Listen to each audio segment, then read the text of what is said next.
आजमगढ़ जनपद के बूढ़नपुर तहसील bar association के अधिवक्ताओं ने पुलिस प्रशासन की कार्यशैली से क्षुब्ध होकर पुलिस के खिलाफ तहसील परिसर में अध्यक्ष मिथिलेश सिंह की अध्यक्षता में जमकर नारेबाजी की।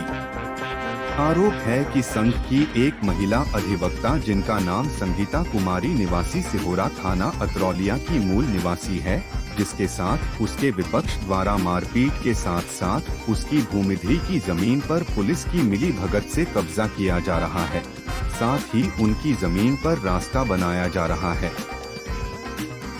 जिसका विरोध करने पर विपक्षियों ने पुलिस से मिलकर पीड़ित परिजनों को मारपीट कर घायल कर दिए और विपक्षी द्वारा अधिवक्ता संगीता और उनके परिजनों पर मुकदमा भी दर्ज कराया दिया गया। क्षेत्रीय दरोगा द्वारा महिला अधिवक्ता के साथ अभद्रता की गई, जिसको लेकर हम अधिवक्ताओं ने शिकायती पत्र क्षेत्राधिकारी बूढ़नपुर अजय कुमार को दिया। फिर भी पुलिस द्वारा अभी तक कोई कार्रवाई नहीं हुई, जिसके चलते आज पुनः बार एसोसिएशन के पदाधिकारी ने क्षेत्राधिकारी बूढ़नपुर को चेतावनी दी।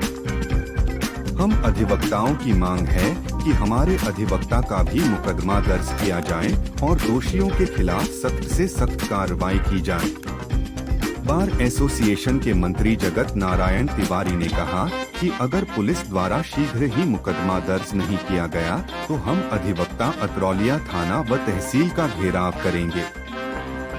पूर्व अध्यक्ष ओम प्रकाश लाल श्रीवास्तव ने कहा कि पुलिस द्वारा महिला अधिवक्ता के साथ अभद्रता की गई है, जो हम अधिवक्ता कतई बर्दाश्त नहीं करेंगे। अगर पुलिस दोषियों के खिलाफ कार्यवाही नहीं करती तो आजमगढ़ जिले की सभी बार एसोसिएशन धरना प्रदर्शन को विवश होगी। पीड़िता संगीता ने कहा कि पुलिस द्वारा पक्षपात किया जा रहा है, हमारी ही जमीन है, विपक्षियों को कब्जा और रास्ता दिया जा रहा है। इस मौके पर विजय प्रताप सिंह, अनिल सिंह, योगेंद्र यादव, सूर्य प्रकाश यादव सहित अनेक लोग उपस्थित रहे। तिवारी, मंत्री तहसील बार एसोसिएशन बूढ़नपुर। आज आप लोगों ने सीओ के कार्यालय घेराव किया था। हम लोगों ने, हमारे यहाँ एक संगीता वकील साहब हैं, महिला हैं, तो 18 जनवरी को उनके घर पे कुछ विवाद हो गया। इनकी जमीन है, उसी को लेकर लोग मारपीट दिए थे इनको। तो बगल जो इनके विपक्षी है उन्होंने थाने पे अपना दरखास्त दिया। उस दरखास्त पर एसओ महोदय ने उनका तो एफआईआर दर्ज कर लिया, जबकि हमारे वकील साहब संगीता जी को भी चोटें आई थी हाथ में, इनका भी मेडिकल हुआ, इनका एफआईआर उन्होंने नहीं दर्ज।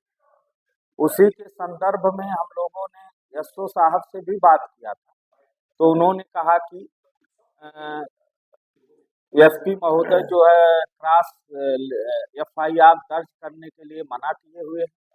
तो हम लोगों ने सीओ साहब से वार्ता किया, जिसके क्रम में आप लोग पहले भी अवगत कराया गया था कि आप जो है हमारा क्रॉस एफआईआर दर्ज करा लें। हमको भी चोट आई है, हमारी महिला अधिवक्ता को। एसपी साहब ने आश्वासन दिया, सीओ साहब ने आश्वासन दिया कि हम एफआईआर दर्ज कराएंगे।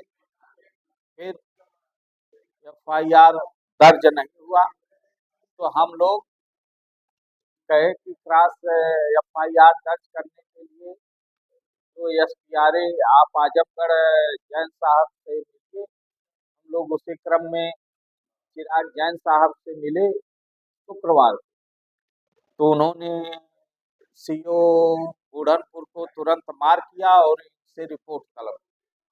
वही उसी मैटर सीओ साहब के यहाँ वो जो दरखास्त आई उस पर हमारी जो महिला शनिवार को आई, उस पर इन्होंने जाकर बयान दर्ज करवाया अपना, लेकिन सीओ साहब यहाँ हम लोग गए कि रिपोर्ट लगाकर भेज दीजिए, तो सीओ साहब आज तक रिपोर्ट लगाकर नहीं भेजे। इसी बात को लेकर हमारे अधिवक्ता भाई काफ़ी आक्रोशित थे, क्योंकि ये मामला आज 15 दिन से चल रहा था। सीओ साहब के कहने पर हम लोगों ने धरना प्रदर्शन अपना स्थगित कर दिया था कि हम भी जांच करके एफआईआर दर्ज करवा देंगे, लेकिन आज तक उन्होंने ऐसा नहीं किया। जिसके संदर्भ में हमारे बार की आज बैठक हुई, उसमें सभी अधिवक्ताओं के विचारोपरांत जो आया, अध्यक्ष महोदय ने हमारी व्यवस्था दिया कि जो सीओ साहब अगर 1-2 दिन के अंदर कल तक हमारे अपनी रिपोर्ट जैन साहब के यहाँ नहीं भेजेंगे तो हम लोग जो है एसडीएम साहब और सीओ साहब का घेराव करेंगे, जिससे हमारी रिपोर्ट दर्ज हो, हमारी मांग जो अधिवक्ताओं को पूरी की जाए। हमारे अधिवक्ता भाइयों की चोट है, इसी को लेकर आज हम लोगों ने सीओ साहब के दफ्तर में गए थे। सीओ साहब किसी काम बस गए हैं, महिला आयोग दिल्ली, उनका जो है पेशी थी तो उसी में गए हुए हैं। उनके पेशकार महोदय से हम लोगों ने कहा है कि हमारी रिपोर्ट चली जाए, अगर नहीं जाएगी तो हम लोग आगे रणनीति बनाकर धरना प्रदर्शन करने के लिए अब बाध्य